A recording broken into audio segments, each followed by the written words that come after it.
Asap tebal mengepul ke Jalan Raya Kolonel Haji Berlian KM8 hingga membuat panik warga. Yang disebabkan adanya lahan kosong di samping Jalan Teratai atau Kampung Baru telah terbakar di Lalapsi Jago Merah. Dengan kejadian tersebut, sejumlah anggota TNI dan pihak kelurahan berusaha mengatur lalu lintas sampai menunggu mobil pemadam kebakaran Kota Palembang tiba di lokasi kejadian. Sampani Kuadarat, salah satu warga yang ada di lokasi kejadian, mengungkapkan jika kebakaran lahan kosong ini ialah yang kedua kali terjadi. Sebelumnya pada malam hari, api telah membakar lahan namun berhasil ditanggulangi. Kebakaran, lah ada kate lagi kalau kemarin, semalam, karena selesai sampai setengah 4 semalam. Ini Subuh. Ini kejadian yang sekarang. Ini agak siang nih tadi lah Pak. Sekitar sebelum zuhur lah, jam setengah 12-an. Ini kosong Pak ya lahan? Kosong. Lahan siapa ini Pak?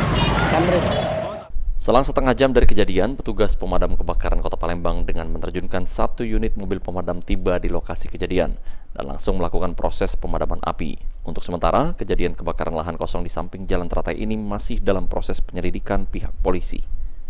Firman Hidayat, PAL TV.